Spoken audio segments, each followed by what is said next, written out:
hari ibinyamakuru byinshi byo mu gihugu cy'u Rwanda biriko biravuga ko hari umwenegihugu w'umunyarwanda yoba yapfiriye mu gihugu cy'u Burundi amaze gupfa. Barasaba yuko yoja gushingwa mu gihugu cy'u Rwanda ariko ngo biza kurangira ngo neva ngo avyase. Urumva ko ivyo abanyarwanda bibonye bari kuvuga atari byo kugira ngo bongere kuzana ya propaganda yo gusevya umukuru w'igihugu cy'u Burundi. No kuvuga ngo ivyo ngivyo bwana munyamakuru turabimenyereye. Ego njyewe mbahane Kigali pe nakubwiye ko uru Rwanda igihugu nkunda ngo ivyo ngivyo bwana munyamakuru turabimenyereye. Njyewe mbahane Kigali pe nakubwiye ko uru Rwanda ari igihugu nkunda cyambyaye ari narwo kuba ndukunda ari nabyo bituma niteranya n'abampiga. Ibyo ngibyo nkaba narabyiyemeje nkavuga ntariko ibyo byose amateka azibuka ko hari akatsi kazaba narashyize ku nzu izaba yarubatswe kuri iki gihugu cyacu cy'u Rwanda. So icyo nakubwira rero ni ahantu mba, ni igihugu mba nkurikirana umunsi ku munsi, ariko nta keza uzigera wumva bavuga ku gihugu cy'u Burundi. Ubwo bari gucuranga ngo ndayishimiye ngo yarabyanze. Mu by'ukuri probability nini nuko iki kintu ari igihuha bwana munyamakuru. Ntago nakiverifiye neza ngo nkoresha ubutasi cyane yuko uriya muntu ntago byoroshye yuko nabumuboneho amakuru arambuye. Icyo nakoresha gusa n'ubusesenguzi bwonyine, ariko iki kintu ni igihuha. Ariko bibaye ko ndayishimiye yabyanze koko, bivuze ngo uwo muntu ahubwo mumurebe neza, hari n'izindi nkuru zigiye gusohoka zimushamikiyeho. Uriya muntu ashobora kuba adasanzwe. Uwo muntu ni muntu cy'ubundi, tugomba gushaka ayo makuru kuko ntago ari umuntu usanzwe. Umuntu usanzwe se ni gute apfira ahantu bakananirwa kujya kumushyingura iwabo? ahubwo twibaze ko ivyo biraba nuko ngo nicyo nahereho ngo probability nini. Iki ni igihuha, n'ibyani byo gukomeza gusiga ibyondo igihugu cy'u Burundi, gusiga ibyondo. Usuheruka kumva ngo ariko bwana munyamakuru wagize ngo ibintu bivugirwa ahangaha wowe wabibara. Uribuka ejo hiriwe propaganda muri bya binyamakuru. Ngewe n'umujinya nunyica nzajya mvuga amazina hano y'ibyo binyamakuru. Hano twirirwa abantu dukurikira, n'abadukurikira nabo barabikurikira, barabizi, bazahita babimenya. Ariko bari gucishaho izo propaganda ngo abasirikare ngo bari gukora tour igihugu cyose ngo n'amaguru. Urumva cyane rwose biko biravuga ngo n'amaguru ngo bananiwe ngo bagenda ngo noneho ngo umwe ngavamo ngo ku ruhande bakerekana n'ibintu by'udufoto twa AI nkaho tutazi kubiverifiya ibyo bintu ngo murebe ahantu yikinze kunuze ku gahuru ukuntu ngo bagiye ngo amaguru arashya, none ngo dore ngarahagaze ngatora kuka. Hanyuma mu kanya gato ngo agiye no gusaba amazi ngaje ngo baramukubita, ngo bamukubita ibiboko yenda gupfa. Ngo yari ngo kuri urwo rugendo kuri icyo gihano ngo yagiye gusaba amazi yo kunywa, ngo baraya ngakubitwa yuko ngo yagiye gusaba amazi. Ibyo bintu so ibi bintu ntimukabitinde. Ariko umuntu wakoze ukurikirana izi channel zacu nababwiye ngo ikinyoma nzagikubitisha ukuri. Ikinyoma ntabwo gikubitishwa ikinyoma. So kanda kunzogera niba subscribe wayirangije. Hano niho uzajya umenyera ikiri propaganda n'ikitari propaganda mu by'ukuri. Kandi mboneraho gushima abarundi bwana munyamakuru, twamye duhora tubanenga. Yewe sinjye nyine uhirimbana n'abandi banyarwanda muri rusange, ndetse n'abatari abanyarwanda icyo kintu bagiye bakibonamo nk'ahari intege nkeya. Turabashimira ku rundi ruhande yuko ibintu byanyu murabikora neza ku rwego tutanatekereza ko ibyo bintu mwabishobora, ariko mukabura akantu kugukereya image nziza. Ibyo mwakoze byiza ngo mubashe nuko ngo mubigeze ahandi. Mubona Dede uburyo asigiriza ibintu bye bisa nabi, akabisigiriza amahanga, akabazi ngo mu Rwanda ngo twarakize, akabazi ngo ngisuku, ngo abanyarwanda ngo nukuvuga ngo kandi turi kwicira isazi kwitama. Hari umuvandimwe bwana munyamakuru yambwiye muri comment, urumva yambwiye ati reshaho ati nzara ko yakwishe ati washatse ibyuryo.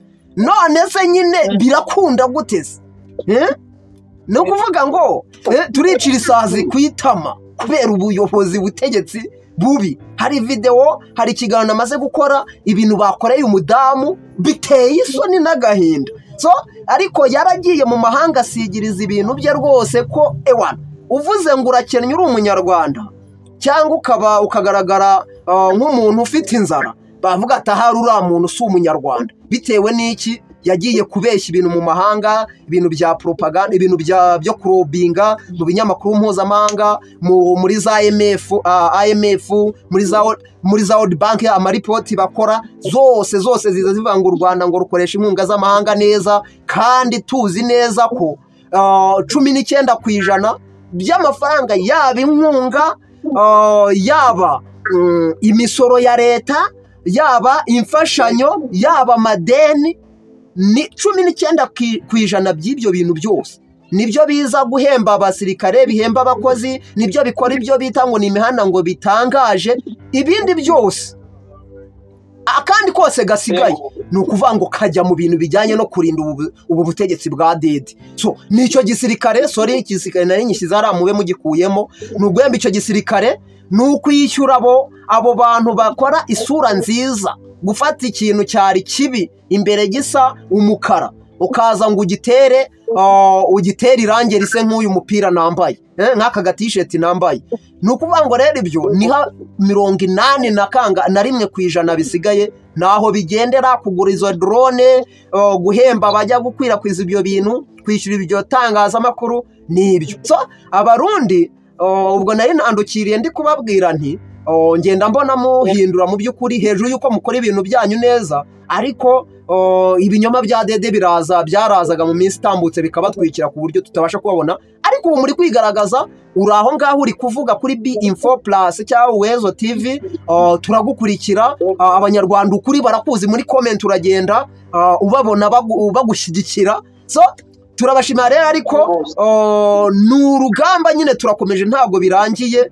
Rero icyo nacyo warumbajije by'uyu muntu ngo wapfiriye mu Burundi ni bya binyoma bisanzwe bwana munyamakuru, nuko nakigusubiza. Nuko mpamvu gisaka urakoze cyane, tunakoze umwanya utari muto, ariko imbere yuko turangiza kino kiganiro cyacu, reka ndagusaba ijambo rimwe cyangwa abiri ushobora gutekerera abari ko badukurikirana, yaba abarundi canke abanyarwanda. Ndabashimiye. Ikintu nababwira ni ukubashimira bwana munyamakuru, kuko umuntu niba afata umwanya wako guhereza ku kiganiro gifite iminota 30 akaguherezamo iminota 20 ye, ni ukuri uwo ni umusanzu ukomeye.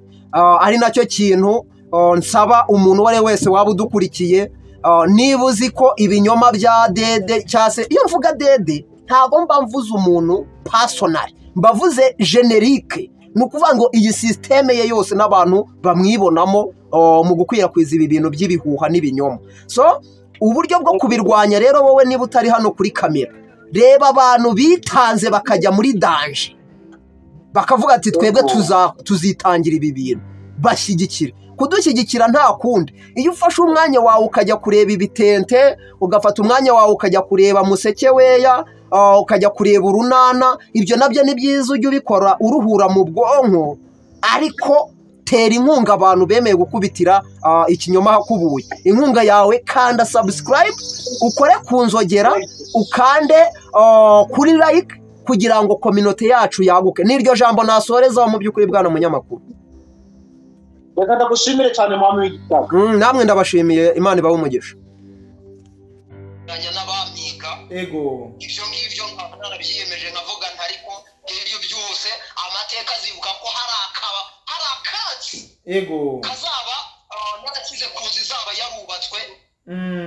Kuri igihugu cyacu cy'u Rwanda. So icyo nakubwira rero, ni ahantu mba nigera ugumva umurikirana umunsi ku munsi, ariko nta kenshi uzigera wumva bavuga ku gihugu cy'u Burundi. Ubwo bari gucuranga ngo ndayishimiye ngo yarabyaye. Mu by'ukuri probability nini nuko iki kintu ari igihuha bwana munyamakuru, ntabwo nakiberifiye neza. Umukoresha ubutasi cyane yuko uriya muntu ntabwo byoroshye yuko nabimuboneho amakuru arambuye. Icyo nakoresha gusa ubusesenguzi bwonyine, ariko iki kintu ni igihuha. Ariko bibaye ko Ndayishimiye yabyanze koko, bivuze ngo uwo muntu ahubwo ndebe neza hari n'izindi nkuru zigiye gusohoka zimushamikiyeho uriya muntu ashobora kuba udasanzwe uwo muntu ni muntu cy'ubundi tugomba gushaka ayo makuru kuko ntabwo ari umuntu usanzwe se ni gute apfira ahantu bakananirwa kujya kumushyira ku wabo ahubwo twibaza yuko ibyo bintu bitigeze binabaho ni ukuvuga ngo nicyo nahereho ngo probability nini iki ni igihuha n'ibyo gukomeza gusiga ibyondo igihugu cy'uburundi gusiga ibyondo usuheruka kumva ngo ariko bwana munyamakuru wagize ngo ibintu bivugirwa ahangaha wowe wabibara ni byinshi cyane hiriwe propaganda muri bya binyamakuru yewe n'umushinya n'unyica nzajya aza mvuga amazina hano y'ibyo binyamakuru hano twitwa abantu dukurikira hano abadukurikira nabo barabikurikira barabizi bazahita babimenya ariko bari gucisha izo propaganda ngo abasirikare ngo bari gukora turi igihugu cyose n'amaguru urumva cyane rwose biriko biravugwa ngo n'amaguru ngo bananiwe ngo bagenda ngo noneho ngo umwe ngavamo ngo ku ruhande bakerekana n'ibintu by'udufoto twa AI naho tutazi kubiverifiya ibyo bintu kumbure ibyo ngira tuzabigaruka ku wundi munsi abantu yishinze kunoze kugaho ukuntu ngo bagiye ngo amaguru arashya none ngo dore ngarahagaze ngatora kuka hanyuma mu kanya gato ngo ndagiye no gusaba amazi ngaje ngo baramukubita ngo bamukubita ibiboko yenda gupfa ngo kuri urwo rugendo kuri icyo gihano ngo yagiye gusaba amazi yo kunywa ngo baraya ngakubitwa yuko ngo yagiye gusaba amazi kamera muri ibyo bintu